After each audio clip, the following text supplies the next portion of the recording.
गौरी नारायणी नमोस्तुते। बार बार विनती करूं सुनिए दीन दयाल, कृपा दृष्टि करके प्रभु देगी करो निहाल। नाम तुम्हारो रे प्रभु अति सुख को है धाम। ज्ञान नयन मोहि दीजिए दीन बंधु भगवान।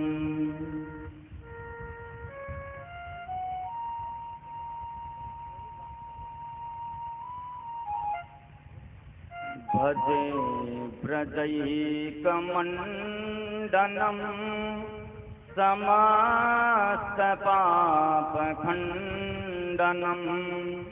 स्वभक्तचित्तरञ्जनं सदैव नन्दनं।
बहुत सारे जन्मों के भाग्य जब उदय होते हैं तो ही यहाँ कथा में आकर के बैठा जा सकता है, वरना कोई नहीं बैठ सकता।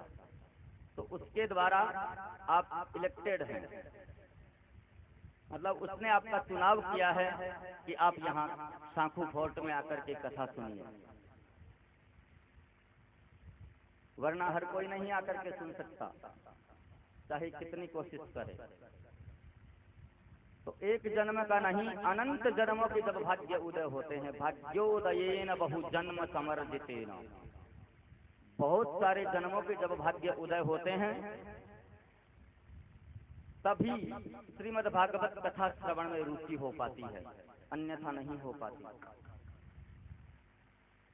ऐसे सुंदर ये भक्तिपूर्ण अनुष्ठान मेरे गोविंद की कृपा से ही होते हैं। देखिए, भागवत की कथा कभी मनोरंजन की दृष्टि से नहीं सुननी चाहिए कि चलो थोड़ा मनोरंजन हो जाएगा, सुरेश जी के यहाँ कथा हो रही है सुनाते हैं। ऐसे मनोरंजन की दृष्टि से कथा नहीं सुनना चाहिए। कथा तो इस दृष्टि से सुननी चाहिए कि किंचित हमारे जीवन में परिवर्तन आ जाए।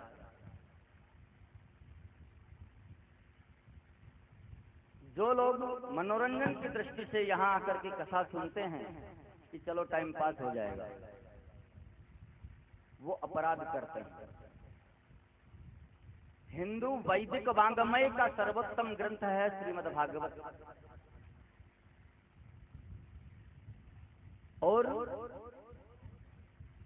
किंचित हमारे जीवन में परिवर्तन इस कथा से आ जावे, यह सोच करके घर से चलो और यहाँ आकर के कथा सुनो और प्रभु से यही प्रार्थना करो कि हे गोविंद, हमें आपके चरणों में निष्ठात्मक प्रीति हो जाए। इस भाव से सुनी जाने वाली श्रीमद् भागवत कथा ही प्रभावी होती है। श्रीमद् भागवत कथा की पद्धति क्या है, क्यों सुनी जाती है श्रीमद् भागवत कथा, इसके नियम क्या हैं, इसके सुनने से क्या होता है, इन बातों का जिसमें विशुद्ध विवेचन किया जाए उसे हम भागवत महात्म्य कहते हैं। श्रीमद् भागवत जी के महात्म्य का यहाँ हम लोग संक्षिप्त वर्णन करते हैं। एक बार जोर से जयकारा बोलेंगे, बोलिए जय श्री कृष्ण, जय श्री राधे।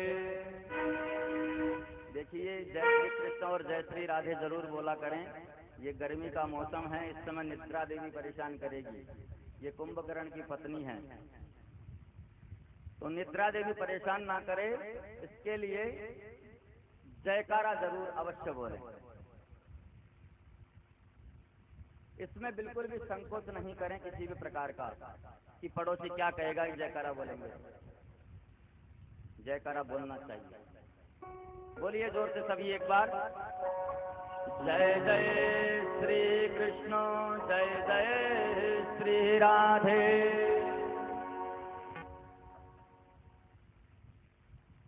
सच्चिदानंद रूपाय विश्वोत्पत्त्यादि हेतवे तापत्रय विनाशाय श्री कृष्णाय वयं नुमः। जीवन में हमारे तीन बातें हैं जो बहुत समझने की हैं। ये तीन बातें हैं सत्य, चित्त और आनंद। हम लोग बात बात पर कहते हैं ना, किसी से सुनाओ आपने, या कहते हैं हम सब लोग सच्चिदानंद सच्चिदानंद। सत्य कहते हैं अविनाशी को, जो पहले सत्य था, मध्य में सत्य है और अंत में भी सत्य बचेगा। वो परमात्मा अविनाशी है, वो सत्य है। जो सत्य और पहले, मध्य और सत्य अंत में सत्य बचता है, वह परमात्मा है, वो अविनाशी है। उस सत्य को ही हम सत्य कहते हैं, उस परमात्मा को ही। दूसरी बात है चित्त। चित्त माने प्रकाश।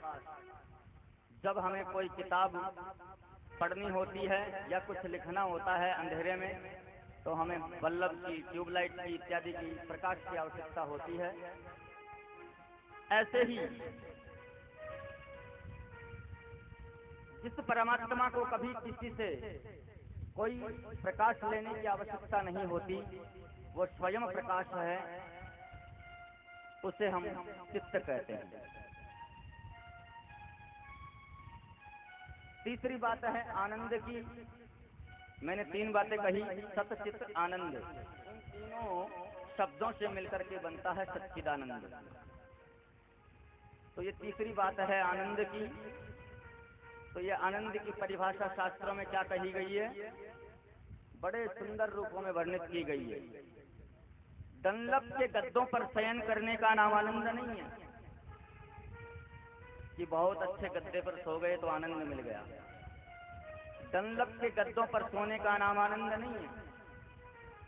एसी कमरे में विश्राम करने का नाम आनंद नहीं है। अरबों की संपत्ति प्राप्त कर लेना और समाज में प्रतिष्ठा पाना भी आनंद नहीं है। आनंद कहते हैं आत्मा के बोध को, आत्मा के ज्ञान को। एक और बात, दुनिया में जितनी भी चीज हैं सबका उल्टा कुछ न कुछ होता है। धनवान का उल्टा गरीब, विद्वान का उल्टा मूर्ख, लेकिन आनंद का उल्टा कुछ नहीं होता। आनंद तो ज्यों का त्यों है। एक भाई मुझसे मिले और कहते हैं कि महाराज जी निरानंद होता है, ब्रह्मानंद होता है। मैंने कहा निरानंद ब्रह्मानंद ये तो अलग से शब्द जोड़े गए। आनंद तो ज्यों का त्यों है, आनंद में कोई परिवर्तन नहीं हुआ। निरानंद, ब्रह्मानंद, सदानंद ये तो आप खुद लगा लो, आनंद तो ज्यों का त्यों है। आनंद जो है वो परमात्मा का रूप है, आत्मा के ज्ञान का स्वरूप है आनंद। इसलिए सत भी श्री कृष्ण, चित्त भी श्री कृष्ण और आनंद भी श्री कृष्ण है। सच्चिदानंद रूपाय विश्वोत्पत्त्या हेतवे तापत्रय विनाशाय श्रीकृष्णाय वयं नुमः। जो विश्व को बनाते हैं, उसका पालन करते हैं, उसको लय कर देते हैं, जिनकी कृपा विलासिता से सारा संसार चलता है, और तापत्रय विनाशाय, तीनों प्रकार के तापों को नष्ट करने की जिसमें सामर्थ्य है। 3 प्रकार के ताप कौन से? दैहिक, दैविक, भौतिक ताप। चारण्य क्षेत्र में सूत जी के आते ही वो सब लोग खड़े हो गए।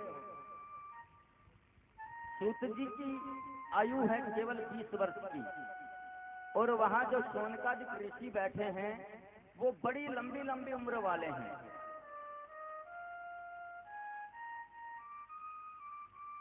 फिर भी वो 20 वर्ष की आयु वाले सूत जी को देख करके खड़े हुए, तो सूत जी को बड़ा संकोच हुआ कि आप लोग खड़े क्यों होते हैं। शौनकादिक ऋषियों के व्यवहार से बड़े संकोच में पड़ गए सूत जी। आप लोग क्या कर रहे हैं? मुझे देखकर खड़े हो रहे हैं, मेरा आदर सत्कार कर रहे हैं, आखिर क्यों? सूत जी आप उम्र में छोटे हैं तो क्या हुआ? शौनकादिक ऋषि कहते हैं सूत जी से, सूत जी आप उम्र में छोटे हुए तो क्या हुआ? शास्त्र कहता है कि धन वृद्धा, बल वृद्धा, आयुर्वृद्धा तथैव च ते सर्वेऽपि ज्ञानवृद्धाश्च किंकराः शिष्य किंकरा। कोई बल में बड़ा होता है, कोई आयु में बड़ा होता है, और कोई कदाचित धन में भी बड़ा होता है, किंतु जो ज्ञान में बड़े होते हैं वो तो सबसे बड़े होते हैं। इसलिए सूत जी आप देखने में उम्र में छोटे जरूर हैं, लेकिन अज्ञान रूपी अंधकार जो मानव के हृदय में बैठ गया है उसे दूर करने में आप करोड़ों सूर्यों के समान हैं। आप हमें कोई ऐसी कथा सुनाएं जिससे संसार के लोगों के कष्ट की निवृत्ति हो और गोविंद की प्राप्ति हो जाए। कृष्ण प्राप्ति करम शाश्वत साधनम तद्वदाधुना। महात्मा संत विद्वानों के पास जाकर कभी व्यर्थ के प्रश्न नहीं करने चाहिए। संतों के पास और विद्वानों के पास जाकर के कभी ये प्रश्न मत करो कि मेरी फैक्ट्री चलेगी कि नहीं चलेगी। संत के पास जाकर के ये प्रश्न मत करो कि मेरी आमदनी कैसे बढ़ेगी। संतों के पास जाकर कभी ये प्रश्न मत करो कि बहू के बेटा होगा कि बेटी होगी। संतों के पास जाकर बस एक ही प्रश्न करो कि गोविंद मिलेगा कि नहीं, श्री कृष्ण के चरणों में प्रीति हमारी होगी कि नहीं। क्योंकि भागवत में वर्णन आता है कि संतों का क्षण और अन्न का कण उसे कभी बर्बाद मत करो। थाली में अन्न आपको प्राप्त होता है, भोजन में उसका एक भी कण बर्बाद ना जाए। पुराने लोगों को, बुजुर्ग लोगों को मैंने देखा है कि जब भोजन करते थे तो भोजन पूर्ण होने के बाद उस थाली में जल डाल करके उसको धो लिया करते थे और उस थाली को पी जाया करते थे। अन्न का कण भी बर्बाद नहीं करते थे। तो संतों का क्षण और अन्न का कण कभी बर्बाद नहीं करना चाहिए। जितना खाएं थाली में उतना ही लेना चाहिए। और कोई संत मिले तो उनसे ज्ञान की बात पूछनी चाहिए, गोविंद मिलने की बात पूछना चाहिए, उसका रास्ता पूछना चाहिए। तो ये प्रयास करना कि संतों का एक भी क्षण हमारी वजह से बर्बाद ना हो जाए। शौनकादिक ऋषियों ने सूत जी से यही पूछा कि संसार के लोगों को कृष्ण की प्राप्ति कैसे हो, ऐसा साधन बताओ कि गोविंद से कैसे मिलना हो, कैसे मिल सके। इसको सुनकर सूत जी महाराज गदगद हो गए और ऋषियों से बोले, आपने बिल्कुल सही प्रश्न किया है। हम लोग जन्म लेते हैं, बड़े होते हैं, जवान होते हैं, वृद्ध होते हैं और मर जाते हैं।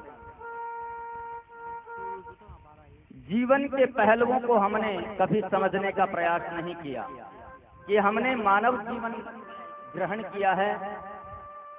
इस जीवन में ये मनुष्य जीवन धारण करके हमें क्या करना चाहिए, इस लक्ष्य का किसी को कोई पता नहीं कि हमने ये मनुष्य का जीवन क्यों लिया।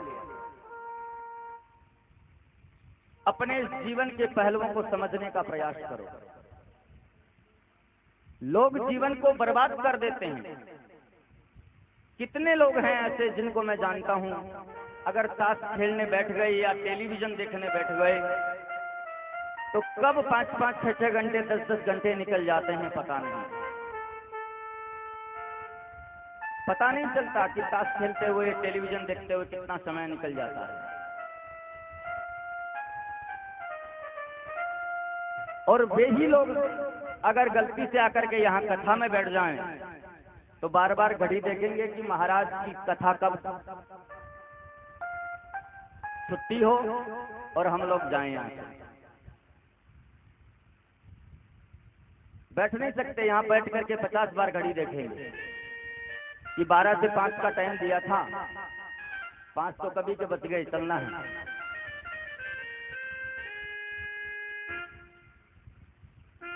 तो ऐसी हमारी दुष्ट प्रवृत्तियां इतनी बढ़ गई हैं, भगवत कार्यों में हमें संकोच होता है।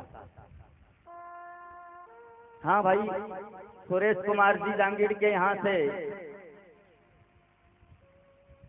निमंत्रण आया है तो कथा में जाना ही पड़ेगा। आए, 10, 20, 50 रुपए, 100 रुपए चढ़ाए, लिफाफा चढ़ाया और चले गए। ऐसा नहीं, कथा सुननी है तो इन मन की चंचलताओं को निकाल करके यहाँ पर 8 दिन तक नियम से कथा सुनिए। क्रम नहीं टूटे, समय पर आए और समय पर जाएं। समय से बाद में आएंगे तो कथा निकल जाएगी, तो कथा छूट जाएगी। तो समय पर आकर के विराजमान हो ताकि हमारी कथा नहीं छूट जाए। और हम यहाँ कथा करने बैठे हैं तो कथा ही करेंगे, इधर उधर की बात नहीं, ज्ञान की बात ही करेंगे। ये ज्ञान यज्ञ है, ये ज्ञान यज्ञ है। श्रीमद् भागवत कथा ज्ञान यज्ञ, इससे बढ़कर कोई यज्ञ नहीं है। तो हमारी जो दुष्ट प्रवृत्तियां हैं व्यर्थ के कामों में, यह केवल इस जीवन को बर्बाद करना है। इस मनुष्य जीवन में आकर के समय का दुरुपयोग करना है। शौनकादिक ऋषि कहते हैं, कालव्यालम खग्रास त्रास निर्णास हेतवे। देखिए हमारा जीवन क्या है, क्या है हमारा जीवन? हमारा जीवन एक बहुत बड़ा अजगर सर्प है।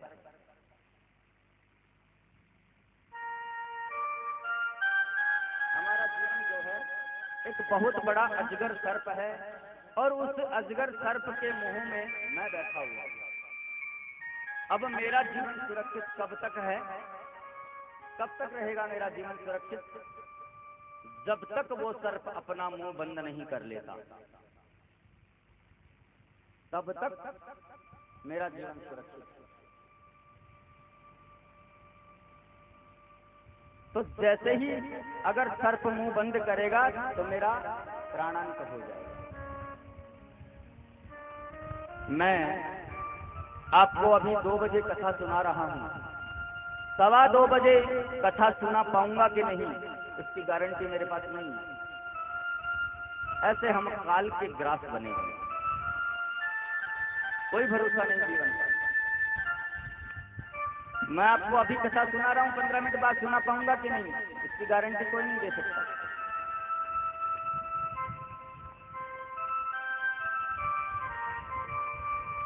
रात को 9 बजे सोते सोते एक सेठ जी सोच रहे थे। एसी कमरे में विश्राम करके और विचार करने लगे कि बहुत दिन हो गए, पुराना व्यापार करते करते अब कोई नया व्यापार करते हैं। मन में विचार उठे कि चूरू के पास में 50 एकड़ जमीन है, वो कल खरीद लेता हूँ, परसों उसकी रजिस्ट्री करा लेता हूँ। मन कहता है कि फिर क्या करोगे? बोले कि बहुत बड़ी उसमें फैक्ट्री लगाएंगे, इंडस्ट्री लगाएंगे। कि फिर क्या करोगे? मन बोला कि फिर क्या करोगे?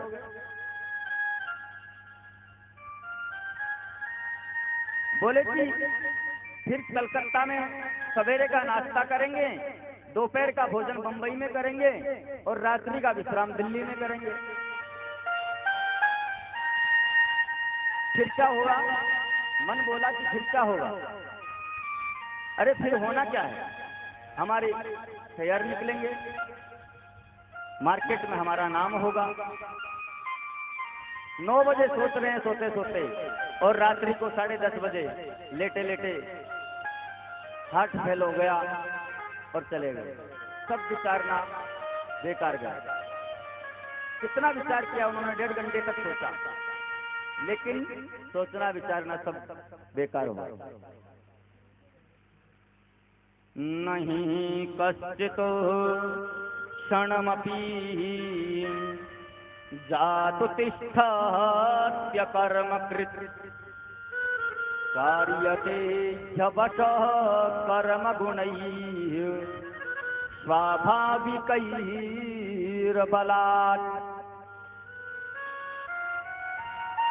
ये मानव की सबसे बड़ी भ्रांति है कि वो चिंता ज्यादा करता है और चिंतन नहीं करता है।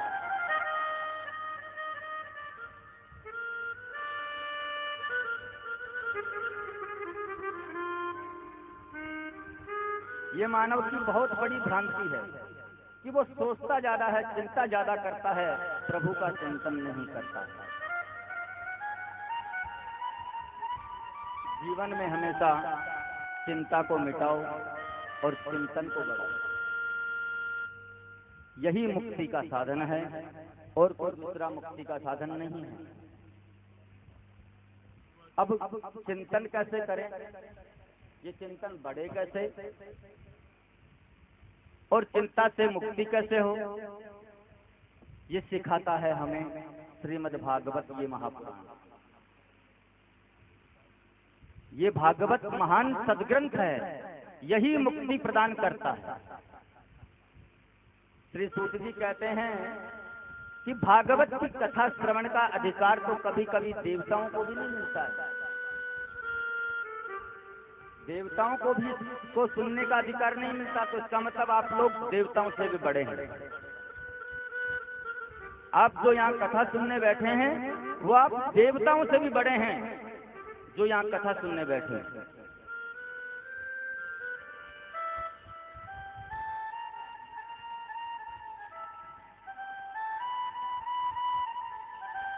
तो ये भागवत जो है एक महान सद्ग्रंथ है।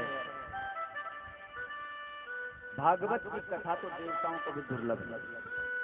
एक बार क्या हुआ कि देवताओं को जब पता चला कि राजऋषि परीक्षित को सुखदेव जी महाराज श्रीमद् भागवत रूपी अमृत पिला रहे हैं, वे अपने यहाँ से अमृत कलश को लेकर के आए। सुखदेव जी से बोले इसको अदला बदली कर लीजिए। सुखदेव जी से बोले कि भागवत रूपी अमृत हमें दे दीजिए और जो ये हमारा अमृत कलश है ये आप परीक्षित जी को पिला दीजिए। एवं विनिमये जाते सुधा राज्ञा प्रपीयता प्रपाश्यामो वयं सर्वे श्रीमद्भागवतामृतम्।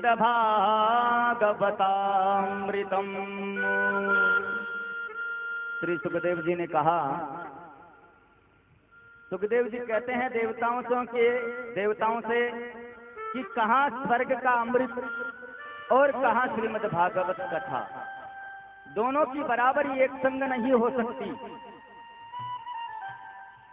स्वर्ग में जाकर वहां का अमृत पान करने पर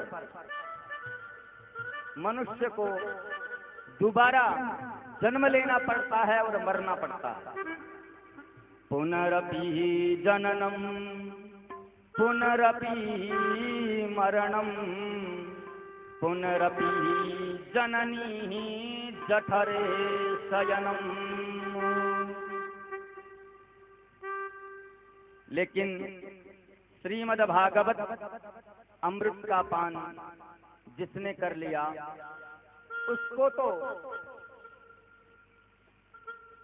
उसका तो ये आवागमन का कुचक्र मिट जाता है। पुनरपि जननम पुनरपि मरणम पुनरपि जननी जठरे शयनम, कि पुनः जन्म लेते हैं हम लोग, पुनः मर जाते हैं, पुनः मातृगर्भ में आते हैं। जननी कहते हैं माता को जो जन्म देने वाली है, जठर कहते हैं उदर को, कि माँ के पेट में हमें आना पड़ता है।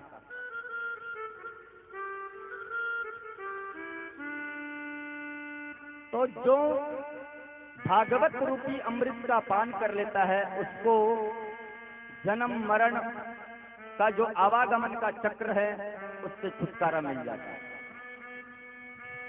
अभक्तांस्ततांस्त विज्ञाय न ददो स कथामृतम् श्रीमद्भागवती वार्ता सुराणामपि दुर्लभा। श्री सुखदेव जी ने देवताओं को अभक्त समझा और भागवत कथामृत का दान उनको नहीं किया। वही भागवत कथामृत मैं आप लोगों को आज श्रवण कराऊंगा। देवताओं ने जब ब्रह्मा जी से शिकायत की और ब्रह्मा जी ने तराजू लेकर के तोलना शुरू किया, तो उन्होंने एक पलड़े में संसार के समस्त साधनों को रख दिया और दूसरे पलड़े में श्रीमद् भागवत जी को विराजमान कर दिया। लघुन्यानि जातानि गौरवेण इदं महत् तदा ऋषिगणः सर्वे विस्मयं परममययुः। तो भागवत का पलड़ा नीचे हो गया और समस्त पलड़े जो संसार के साधनों के थे वे सब ऊपर को उठ गए। अब वजन जिसमें ज्यादा होगा वही पलड़ा तो नीचे झुकेगा, तो भागवत जी वाला पलड़ा जो है वो नीचे झुक गया। श्रीमद् भागवत कोई पोथी नहीं है, कोई किताब नहीं। भागवत तो साक्षात श्री कृष्ण है। श्रीमद्भागवताख्योऽयं प्रत्यक्षः कृष्ण एव हि। साक्षात कृष्ण स्वरूप श्रीमद्भागवत है। इसका श्रवण करने से जीवन धन्य हो जाता है। नारद जी ने जन जन में इसका प्रचार करने के लिए अपने पिता ब्रह्मा जी से इसका अध्ययन किया, लेकिन सप्ताह श्रवण की विधि उन्होंने नारद जी ने सनत कुमारों से सुनी थी।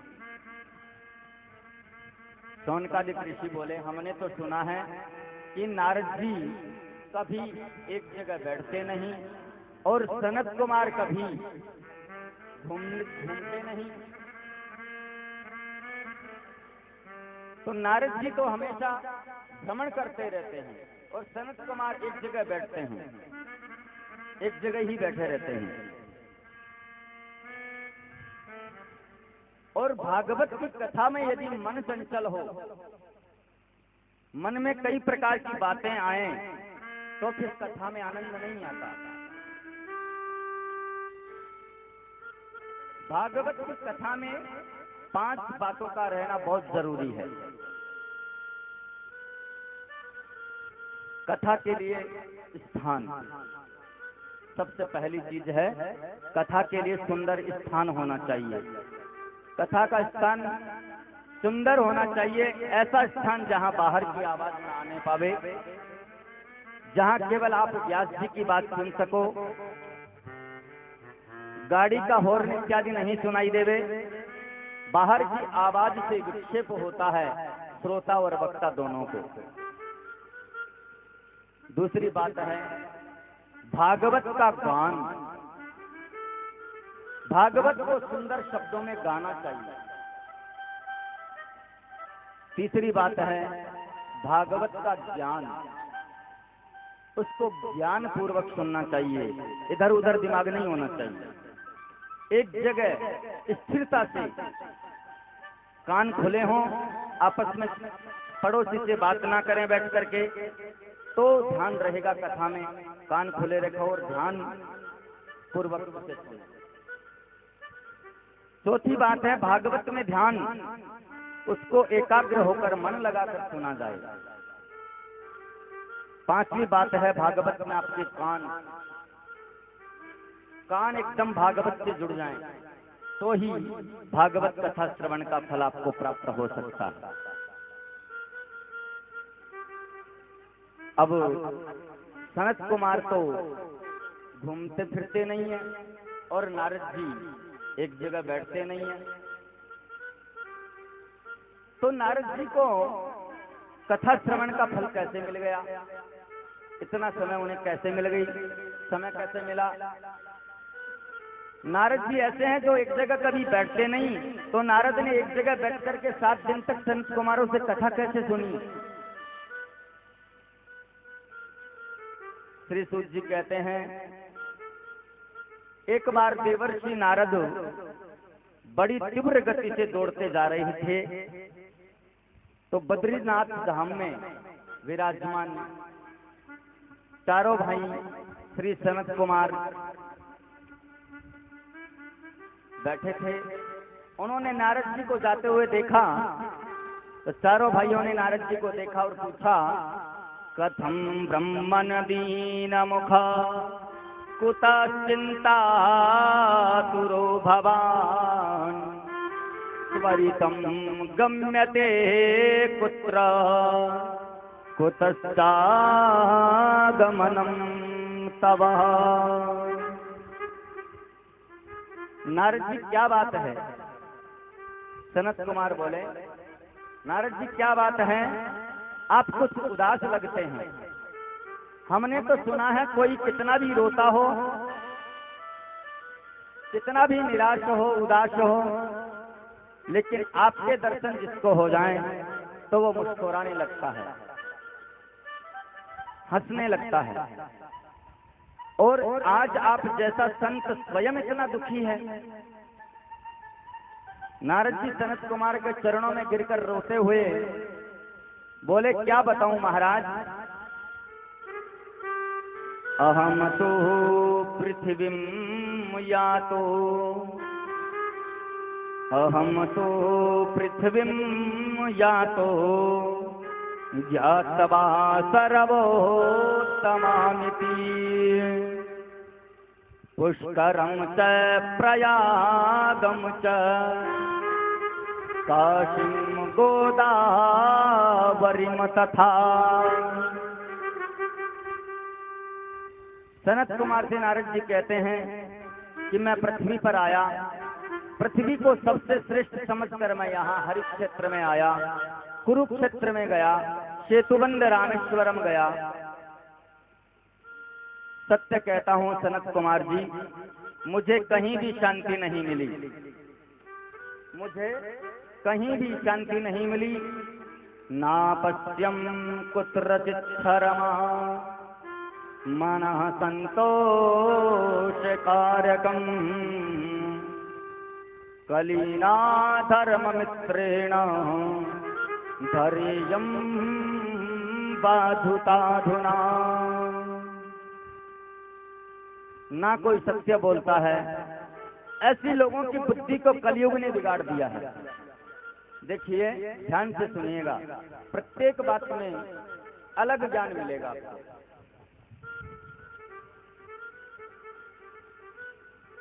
ऐसी लोगों की बुद्धि बिगाड़ दी है इस कलयुग ने। एक बार भी कोई सत्य बोल देता है तो वो समझता है कि हरिश्चंद्र के बाद हमारा ही नंबर है, और झूठ चाहे 1000 बार बोले तो उसे गिनने वाला कोई नहीं है कि इसने 1000 झूठ बोल दिए।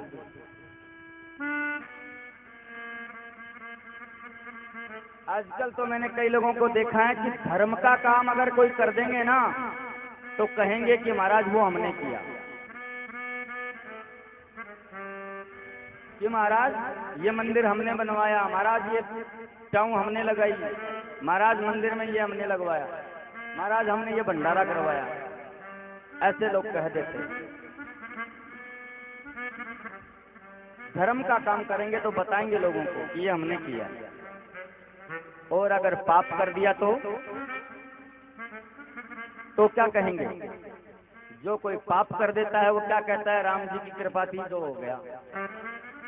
पाप कर दिया तो राम जी ने किया, राम जी की कृपा से हो गया, और पुण्य कर रहा है तो वो अपने लिए कर रहा है। कैसी ये सोच हो गई है। इस कलयुग में बड़ों का आदर नहीं रहा, संतों का सम्मान समाप्त हो गया। घर में नई बहू की चलने लगी है, दादा और दादी बाबा माँ को कोई नहीं पूछता, दादा दादी और बाबा को कोई नहीं पूछता है आजकल। नई बहू को पूछेंगे बिननी कैसे करें ये काम।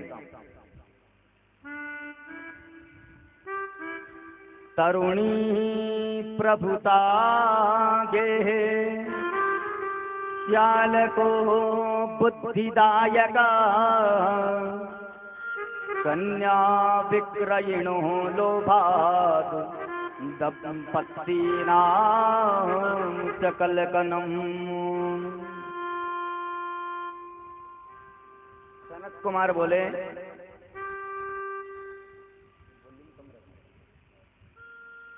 सनत कुमार बोले, घर में नई बहू की यदि चलती है तो कोई गलत बात नहीं है, चलनी चाहिए, वो भी घर का मेंबर है, बहू की घर में चलनी ही चाहिए। लेकिन जब कोई बड़ा काम करो ना तो दादा दादी से ही पूछा करो, उनसे पूछ करके बुजुर्गों से सलाह लेकर के करना चाहिए। लेकिन इस कलयुग के प्रभाव से यहाँ घर में चलती है नई बहू की, और सलाह अगर लेनी हो तो ससुराल से साले जी को बुलाते हैं। हमारे ब्रज में एक कहावत है और सभी जगह सुनी हुई है, आप लोग भी जानते हैं, दीवार बिगाड़े आरो और घर बिगाड़े सारो। दीवार में अगर अलमारियां ज्यादा बना लोगे तो वो दीवार कमजोर हो जाएगी और चोर चोरी करके ले जाएंगे। और साले जी को अगर बुला करके सलाह लोगे तो अपने घर की बर्बादी कर रहे हो। इसके प्रमाण है कौरव। मामा शकुनी ने क्या किया अब सब लोग जानते हैं। तो सब जानते हैं, नारद जी कहते हैं कि मैं घर घर में गया, संतों के आश्रम में गया, मुझे शांति कहीं भी नहीं मिली।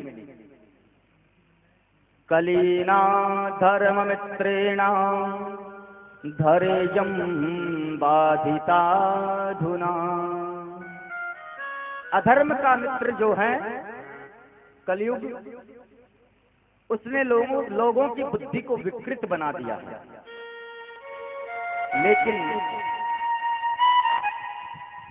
लेकिन मैं जब श्रीधाम वृंदावन में आया, वहां एक कौतुक देखा। एक युवती के पास दो पुरुष पड़े हुए थे मूर्छावस्था में।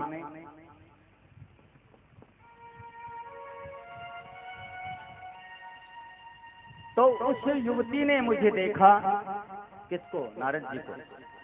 उस युवती ने मुझे देखा और बुलाया कि महाराज जी सुनिए। मैं उस माता के पास जब गया तो उस माता का नाम था भक्ति माता।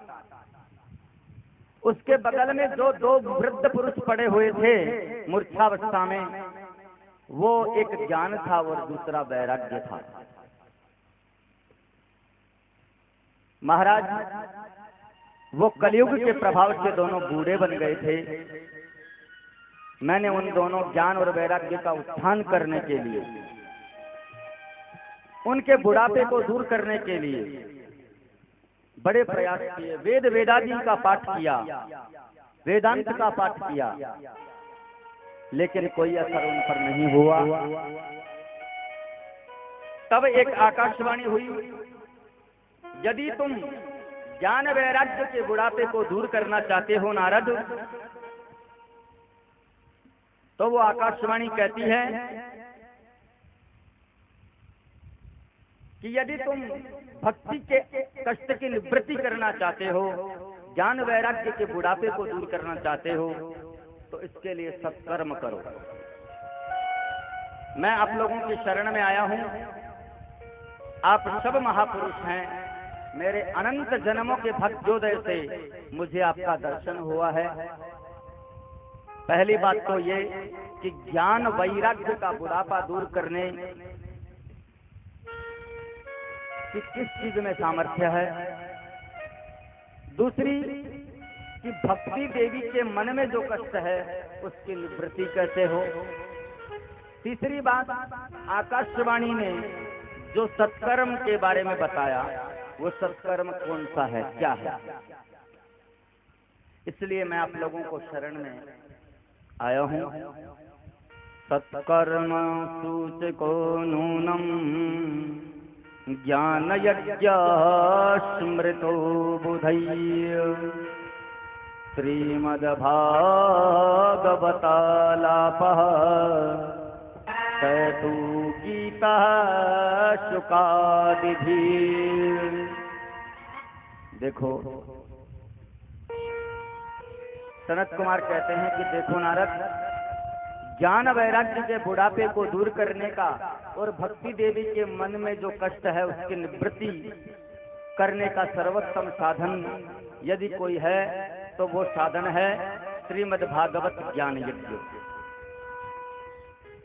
श्रीमद् भागवत ज्ञान यज्ञ सप्ताह प्रवचन। नारद जी बोले, लेकिन मैंने तो वेद का पाठ कर दिया, वेदांत का पाठ कर दिया।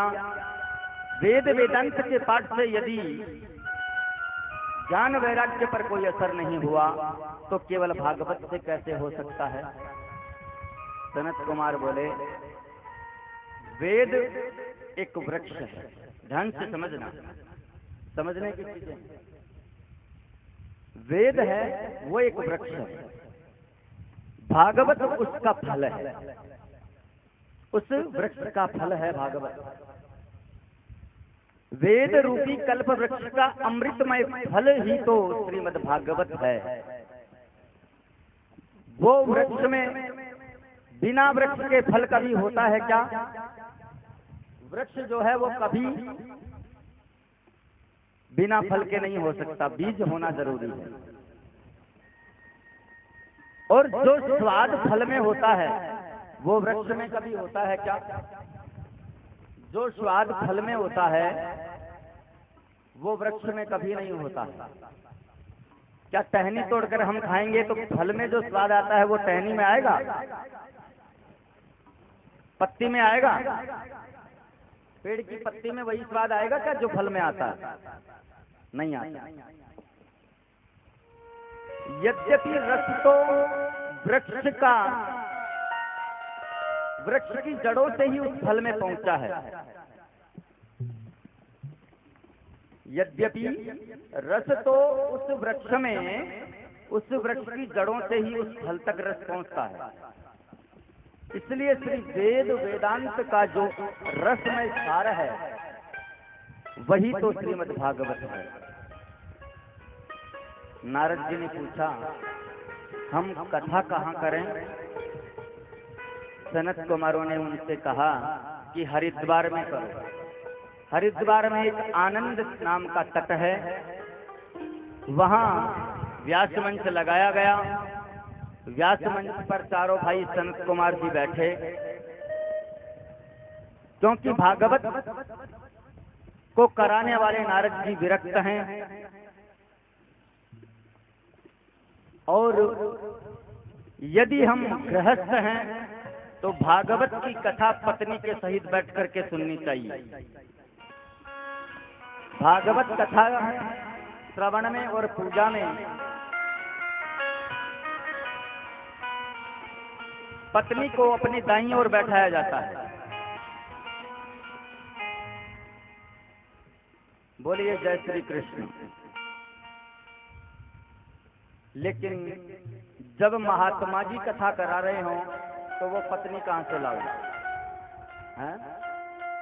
जब कोई महात्मा कथा करा रहा हो तो वो पत्नी कहां से लाएगा? तो नारद जी कथा करा रहे हैं तो उनके साथ तो पत्नी है नहीं, तो वो अकेले ही बैठे हैं वहां पर, अकेले ही कथा सुन रहे हैं। लेकिन जब आसन पर सनत कुमार जी बैठ गए, बड़ा सा पंडाल सज गया, व्यास मंच बन गया, नारद जी कथा सुनने बैठे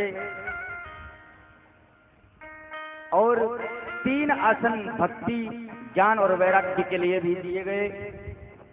वहां पर भक्ति का आवाहन किया गया और भक्ति, ज्ञान और वैराग्य भी अपने अपने आसन पर आकर के विराजमान हो गए। अब जब कथा शुरू हो गई तो धीरे धीरे हजारों संतों की भीड़ लगने लगी। सनत कुमार कथा कर रहे हैं, नारद जी कथा करवा रहे हैं। आनंद